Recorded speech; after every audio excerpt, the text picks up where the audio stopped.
Sump pump. It's pushing out of the basement. Right there you can see is a connector. And it should be kicking on any second now. I think I need to re-glue that connector. Right there. So it's spewing water. It's not pushing it all the way up and out. It's spewing water. And it's just sitting right here at the base of the house. Come on. The beauty of home ownership. You get to dig up your backyard and find a leak. Come on.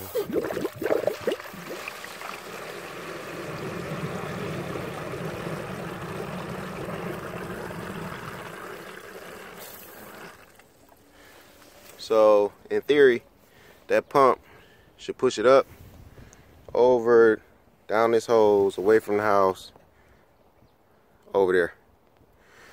But because of this leak, it's just building up right here.